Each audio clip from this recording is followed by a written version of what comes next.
민주당 내 혁신계를 표방했던 원칙과 상식 의원들에 이어서 이낙연 전 민주당 대표가 탈당과 함께 신당 창당을 선언했습니다.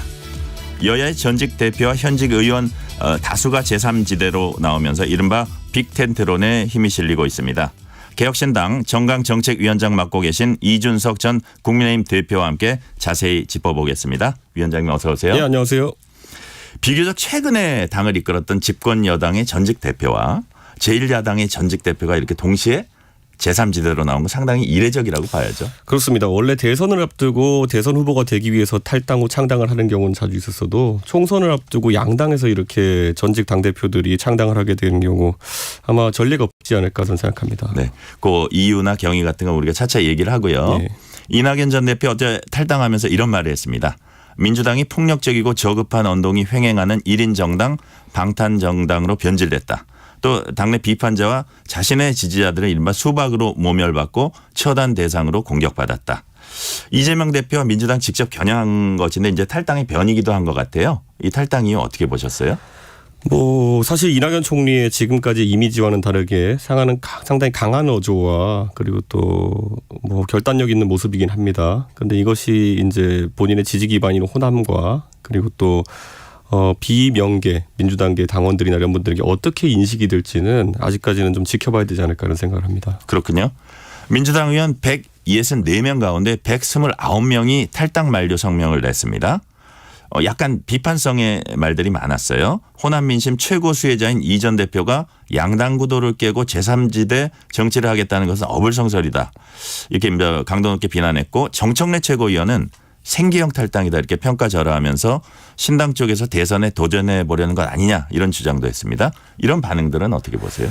저는 이런 생각이 듭니다. 이낙연 총리에게 당연히 이낙연 총리는 민주당에서 보낸 세월이 길고 민주당 내 큰 역할도 많이 하셨는데 솔직히 제가 봐도 민주당 내에서 이낙연 총리를 좀 홀대했다는 느낌은 지울 수가 없습니다. 그렇기 때문에 이낙연 총리가 이런 선택을 할 때까지 이낙연 총리도 비대위를 구성하자부터 해서 많은 주장을 했지만은 어느 것 하나 받아들여지지 않고 그리고 무엇보다도 그것을 상대하는 태도 속에서 이낙연 총리에 대한 무시 때로는 멸시까지 있었고 총리가 직접 얘기한 것처럼 결국에는 지지자들이 집단 린치를 하는 과정에서도 그것을 제지하는 움직임이나 이런 게 없었기 때문에 저는 이낙연 총리 개인적으로는 굉장히 좀 불만이 많았을 것이다 이런 생각을 하고요. 지금 129명의 의원들이 돌려세우기 위해 가지고 규탄 성명을 준비했다고 했는데 누군가를 돌려세우는 방법으로 규탄 성명은 그렇게 효율적이지 못합니다. 결국엔 누구라도 민주당의 중진 의원들 많지 않습니까? 누구라도 이낙연 총리가 하는 주장 중에서 받아들일 수 있는 걸 받아들이자는 용기를 냈었어야 되는데 그런 말을 못하는 분위기인 것 같습니다. 민주당이. 제가 경험해보지 못했지만은 그렇기 때문에 여기까지 오지 않았나 이런 생각합니다. 네. 그렇다면 이제 관심은 제3지대로 나온 정치 세력들이 어떻게 손을 잡을지 어떻게 힘을 모을지 여부에 이제 쏠리고 있는데요. 우선 이낙연 신당과 하루 앞서 탈당한 원칙과 상식 의원들의 신당은 단시간 내에 이제 손 잡는데 별로 거부감이 없어 보여요. 어떻게 보십니까? 실제로 그 원칙과 상식에 이제 4분 중에 3분이 탈당을 해서 이제 3분의 모임이 됐는데 이 3분의 의원님들 같은 경우에는 제3지대에 있는 세력들 다 모으겠다는 의지가 굉장히 강해 보입니다. 그런데 우리가 뭔가를 모으기 위해서는 가장 질량이 큰 것이 가운데에 서고 그다음에 그 주변에 다른 세력들이 모이는 형태가 될 텐데 아마 원칙과 상식의 3분의 현역 의원들이 현역 의원이시기 때문에 그 중심 역할을 하시고 싶은 것 같은데 다른 세력들의 차이점을 그건 원심력으로 동작하는 차이점을 무시하고 구심력으로 묶을 정도의 중력이 되느냐 그 질량이 되느냐는 저는 앞으로 살펴봐야 될 것 같습니다. 아, 그렇군요. 그럼 이제 연대라든지 합당이라든지 이런 부분에 대해서 이준석 전 대표님의 개혁신당이 지금 현재 어떤 스탠스 입장인지 이제 궁금한데요. 이제 들리는 바로는 최대한 일단 자체 세력을 늘린 다음에 연대 혹은 합당이라든지 이런 거를 할 거다 이렇게 알려져 있거든요. 그렇죠. 말씀하신 그대로입니다. 결국엔 아까 제가 질량이라고 얘기했던 것처럼 어차피 제3지대의 총 질량이 얼마나 중요하고요. 또 가장 어떤 세력이 중심에 있어서 사람들을 모을 수 있는 그런 질량을 가지고 있는지 이걸 따져봐야 된다 생각하고요. 저는 원칙과 상식에 용기를 내서 먼저 행동하시는 의원님도 그렇고 그리고 이낙연 총리도 그렇고 다 그런 구심점이 될 수 있는 중요한 분들이다 생각하고요. 다만 아까 말했듯이 이견이 다수 노정되는데도 불구하고 그냥 무턱대고 합치자 아니면 연대하자 이런 이야기는 당장 저희 당내 구성원들도 그렇게 끌려하지 않고 그리고 또 대중도 그만큼의 지지율로 화답하지 않을 것이다 이런 생각하기 때문에 최대의 공약수를 찾기 위한 노력을 계속할 것 같습니다. 제가 이제 거의 관련되는 질문인데요. 역시 가장 큰 관심은 이준석 전 대표 측과 이낙연 전 대표 측 이게 어떻게 이제 함께 할 수 있을지 이 여부인 것 같아요. 이른바 사람들이 얘기하는 빅텐트론이 이제 핵심이기도 하거든요. 민주당 측 이제 이낙연 원칙과 상식 이분들은 좀 더 여기에 적극적인 것 같아요. 지금 조홍천 의원이 어제 어떤 얘기를 했냐면 찍어도 사표가 되지 않는다는 확신을 유권자에게 드리려면 기호 3번으로 뭉쳐야 된다. 좀 이렇게 빨리라도 이렇게 뭉쳐야 된다 이런 뜻으로 이제 이해가 되는데 이런 야권발 신당과의 물리적 결합 어떻게 지금 생각하고 계세요? 저는 뭐 조홍천 의원님하고는 개인적으로 잘 교류하고 있습니다. 그런데 뭐 아직 이런 내용들 정치에 관한 내용들을 긴밀하게 교류하는 상황은 아니고 그러다 보니까 조금 속도나 이런 게 다를 수도 있다 이렇게 생각합니다. 그리고 가장 중요하게 생각한 가치 이런 게 다를 수 있고 무엇보다도 조홍천 의원님은 뭐 당을 나오셔도 본인의 지역구인 남양주나 수도권에서 충분히 경쟁력이 있으신 분이고 그렇기 때문에 뭐 사심에 의한 것은 아닐 것이다 이렇게 생각하고요. 다만 밑그림을 그린 데 있어가지고 여러 사람이 공유할 수 있는 밑그림이 나와야 됩니다.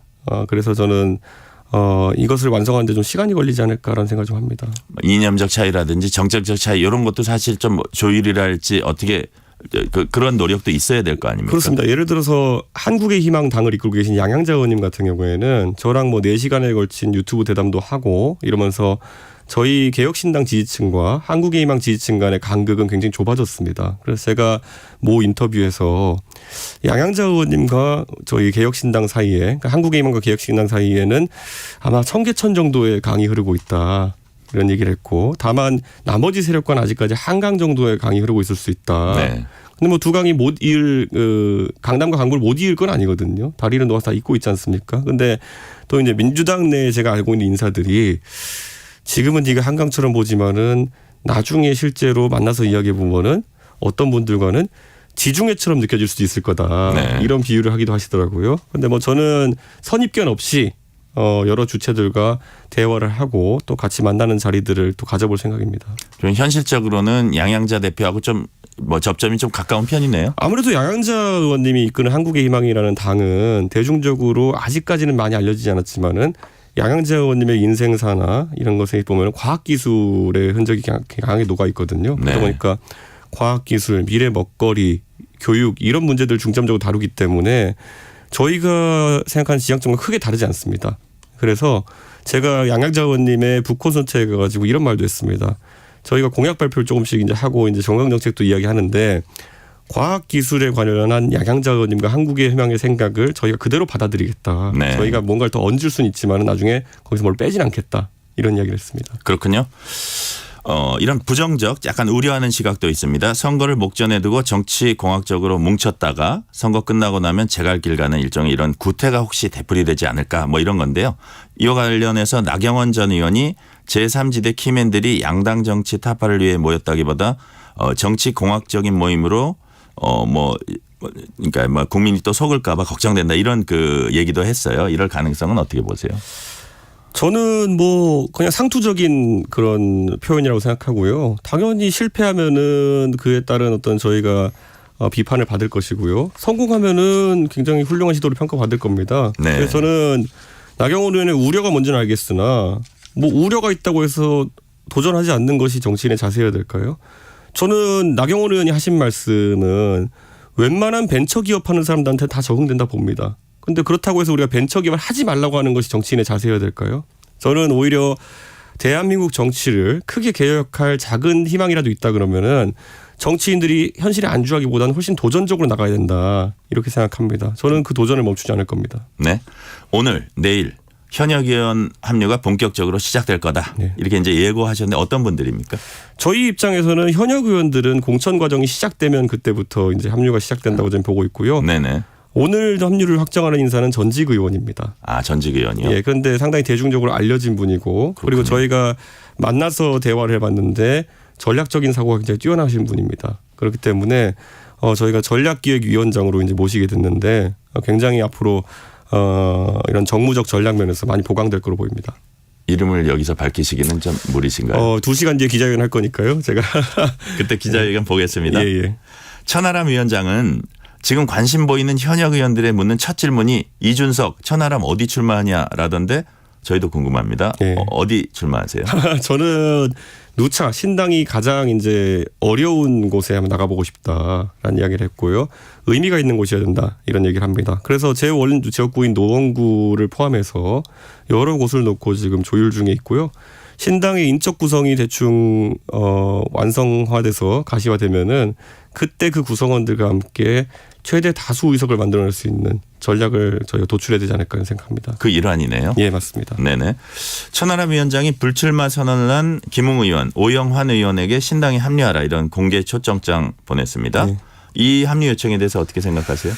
천하람 위원장이 방송을 많이 하고 저도 이 방송 내용을 들어보니까 굉장히 가볍게 이제 이야기하는 내용이었는데 그래서 뭐 김웅 의원이나 오영환 의원 같은 경우는 당황스러울 수도 있고 그런데 사실 인재 영입은 이렇게 가볍게 접근하기보다는 개개인의 사정을 살펴가지고 이제 저희가 접근하고 있기 때문에 어제 방송에서 한 이 발언은 물론 저도 김웅 의원이나 오영환 의원 같은 분이 함께하면 좋지만은 이건 방송용 멘트 정도였다. 그래서 이 두 분에 대해서 무례를 하거나 이런 생각 전혀 아니었다. 예, 그 진행자가 약간 좀 이러면 어떻겠냐라는 하는 질문에 대해 가지고 좀 긍정적으로 반응한 정도 이렇게 보시면 될 것 같습니다. 이렇게 우리는 그런 분들한테 이렇게 열려 있다 그런 또 메시지일 수도 있을 그렇습니다. 것 같아요. 그런데 뭐 제가 그 내용을 접하고 보니 김웅 의원이나 오영환 의원은 저희가 적극적으로 접촉했던 적이 없기 때문에 이렇게 접근 방식이 가벼워서 되겠느냐라고 좀 오해하실 수 있을 것 같은데 뭐 그런 건 아니다고 또 그리고 말씀드리겠습니다. 네네. 예.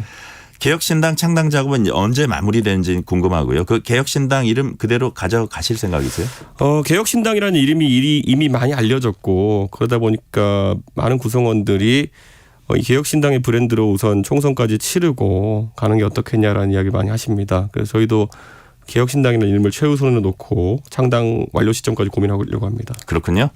이준석 개혁신당 정강정책위원장께서 개혁신당의 총선 정책 공약 중에 하나로 영부인 역할 법제화, 예. 대통령부인 역할 법제화를 이제 제안할 것이라고 했는데 그 내용 취지 좀 설명해 주세요. 지금 이기인 창준위원장이 준비를 하고 있고요. 그 원래 국제적으로 보면 여러 나라에서 영부인의 역할을 규정하고 있는 나라도 있고 법률로 규정하고 있는 나라도 있고 아닌 곳도 있습니다. 네. 이게 왜 중요하냐면요. 우리가 대통령에 대해서는 예를 들어서 형사 불소추 특권이라고 하죠. 그런 것들도 저희가 적용하고 거기다가 대통령 같은 경우 여러 가지 받을 수 있는 의전이라든지 둘 수 있는 비서관이라든지 이런 것들을 규정하고 있습니다. 그런데 영부인은 사실상 애매합니다. 예. 당연히 대통령에게 형사불소추의 특권을 준다고 하는 것은 국정을 안정감 있게 운영하라는 취지일 것인데 지금 상황을 보면은 영부인에 대해 가지고는 또 수사가 들어가니까 대통령이 또 심려가 크신 거로 보이거든요. 그러니까 이런 것들을 어떻게 다룰지 그렇다고 뭐 특권을 부여하자는 건 아니지만은 실제로 지금 예전에도 보면은 청와대에 압수수색을 들어가려고 했을 때 청와대에서 압수수색을 사실상 거부하는 모습도 있었고 만약에 어떤 영부인과 관련된 어떤 수사안이 발견돼가지고 압수수색을 들어간다면은 거기에 대해서 청와대가 용산 대통령실이 어떻게 반응할 것이냐 이런 게 명문화되어 있지 않기 때문에 상당히 지금 미궁 속에 빠져 있는 것이거든요. 그런데 이런 것들은 이런 시점에 법제화를 해야 되는 것이고 꼭 영부인의 문제만도 아닙니다. 지금 윤석열 대통령 시기에 김건희 여사 역할에 대해서도 많은 사람이 궁금해하지만은 문재인 대통령께서 계실 때는 문재인 대통령의 따님이 이제 사실 그 문재인 대통령의 손자와 함께 청와대에 거주하시는 상황이 이제 보도된 적이 있습니다. 그런데 이것이 국민들 사이에서 적절한 거 아닌가를 갖고 논란이 있었거든요. 그렇기 때문에 굳이 영부인으로 국한할 거 없이 대통령의 직계 존배의속이 만약에 생존했을 때 그분들에 대한 처우와 지위와 받을 수 있는 의전, 혜택 이런 것들이 무엇인지를 법률로 만들어가지고 절대 오해가 없게 만드는 것이 되게 중요하다는 생각합니다. 네, 그러니까 어떤 공적 영역에서 좀 이렇게 투명하게 이렇게 시스템적으로 운영이 될 수 있다 그런 말씀이시네요. 그렇죠. 그리고 해외 사례 같은 데를 보면요, 예전에 뭐 힐러리 클린턴 그 상원의원이 영부인이던 시절에는요, 힐러리 클린턴 본인이 굉장히 능력자였기 때문에 여러 가지 특별 임무를 맡아가지고 대통령의 실제 훌륭한 동반자가 되어가지고 이런 일들을 처리한 적도 있거든요. 네네. 저는 뭐 지금 어떤 영부인을 특정해서 얘기하는 게 아니라 대한민국에서도 앞으로 교육받은 여성이 많은 상황 속에서 누가 영부인이 되든지 뭐 그런 역할을 할 수 있는 분도 나올 수 있다 보기 때문에 그런 것에 대한 대비도 해야 된다 이런 생각을 합니다. 네. 탈당 인사들에 대한 민주당의 날선 반응과는 대조적으로 현재는 국민의힘에서 제3세력에 대해서 뭐 이렇게 비난하거나 동요하거나 이런 기색이 잘 드러나지 않고 있습니다. 장해찬 전 최고위원은 한동훈 비대위 출범 이후에 이길 수 있다는 자신감이 커졌다 이런 얘기도 했는데요. 이런 분석에 대해서 어떻게 생각하세요? 그런데 어떤 지표상으로 어떤 대단한 반전이 일어나지 않고 있는데 만약 장해찬 전 최고위원이 그런 식의 분석을 했다 그러면은 네. 굉장히 희망 섞인 발언이 아닐까 이런 생각을 합니다. 제가 누차 비교하지만은 굳이 이제 정당을 횟집에 비유한다면요. 지난 강서보궐선거에서 많은 국민들은 이 횟집의 회가 좀 이상하다. 그러니까 메인 디시가 이상하다는 취지의 이런 지적을 한 것인데 그 이후로 국민의힘에서 나오는 처방들을 보면요. 그러니까 본질적인 것, 대통령의 통치 방식이나 아니면 정책적인 면을 바꾸는 것이 아니라 횟집에 가면 여러 가지 이제 보조 반찬들을 깔아주지 않습니까? 콘치즈 같은 것들 아니면 뭐 꽁치구이 같은 것들 샐러드 이런 거 깔아주잖아요. 네. 인요한 위원장이 와가지고 결국 본질인 회는 건드리지 못하고 주변에 몇 가지 보조 반찬을 건드리는 정도로 혁신을 하려다가 사실상 좌초했던 것이고 한동훈 위원장도 지금 결국에는 뭐 김건희 특검법이라든지 이런 것에는 전향적인 발언을 내놓지 못하고 결국에는 보조 반찬만 건드리는 거 아니냐. 그래서 근데 이 정당의 경쟁이라고 하는 거는 정말 메인 메뉴가 아주 좋아져야 되는 것인데 우리가 세계 최고의 꽁치구이를 합니다. 이렇게 해가지고 횟집에 손님을 모을 수 있겠냐라는 근본적인 지금 문제가 있는 것이고요. 때로는 국민의힘에서 나오는 메시지가 그래도 우리 횟집이 옆에 횟집보다는 회가 신선합니다. 이런 정도의 전략으로 선거를 치려고 하는 것 같은데요. 그렇게 도토리 키재기 경쟁하면 공멸합니다. 네. 국민의힘이 이제 공관위 구성 마쳤는데 일부 친윤 인사 법조인 전면 배치한 것을 두고 공천 중립성 우려가 나오니까 한 위원장은 기우다. 당을 이끄는 건 한 위원장 본인이다. 이기는 공천, 공정한 공천할 거라고 밝혔어요. 어떻게 보세요? 아니, 누가 당 대표가 지는 공천, 설득력 없는 공천, 공정하지 않은 공천 하겠다고 천명할 사람이 있겠습니까? 이런 거야말로 큰 의미 없는 이제 원칙의 천명인데 저는 국민들이 지금 국민의힘이라는 정당 내에서 다양성이 사라져가는 것을 제일 두려워하고 있습니다. 그렇기 때문에 방금 진행자 말씀하신 것처럼 대통령과 가까운 인사들 그리고 법조인 위주로 당이 돌아가는 것에 대해서 문제의식을 계속 드러내고 있거든요. 그런데 이번에도 바뀌지 않은 겁니다. 그 정도의 평가가 가능한 사안이고 아까 말했던 미사 요구 같은 경우에는 누구나 하는 얘기입니다. 네. 마지막으로 짧게 하나 여쭤볼게요. 신나는 정치 하고 싶다고 밝히셨습니다. 국민들이 신나는 정치 어떻게 만들어질 수 있고 또 개혁신당에서는 어떤 노력을 하실 계획이세요? 지금 우리 국민들이 바라는 것과 정치권에서 다루는 것이 너무 차이가 큽니다. 우리 국민들이 바라는 것은 나와 내 가족의 삶이라는 것이 오늘보다 내일이 좀 더 나은 삶을 기대하거든요. 그 희망이 있어야 되는데 지금 정치권에서 다루는 거는 강요합니다. 국민들한테. 국민 여러분 이재명이 나쁜지 윤석열이 나쁜지 우리가 한번 겨뤄보겠습니다. 이런 것들. 거기 곁다리로 영부인도 이제 보면은 그 공격의 대상이 되기도 하고 저는 이런 사람들을 가지고 제가 그래서 콜로세움 정치라고 했는데요. 사람들 찌르면서 뭔가 국민들에게 그 콜로세움의 관객이 되도록 하는 정치는 굉장히 비생산적이고 비효율적인 정치다. 저는 그래서 제가 그때 탈당 선언문에서 아고라를 만들어야 된다. 많은 시민들이 자기가 원하는 것을 광장에서 토론할 수 있는 정치. 내가 중요하게 생각하는 것들이니까 재밌게 참여할 수 있거든요. 왜 모든 국민이 이재명, 윤석열, 김건희 이런 분들의 싸움에 관객이 되어야 됩니까? 오늘은 여기까지 듣겠습니다. 이준석 개혁신당 정강정책위원장이었습니다. 감사합니다. 네, 감사합니다. 전적절의 전격시사 1부 끝내고 2부가 이어집니다.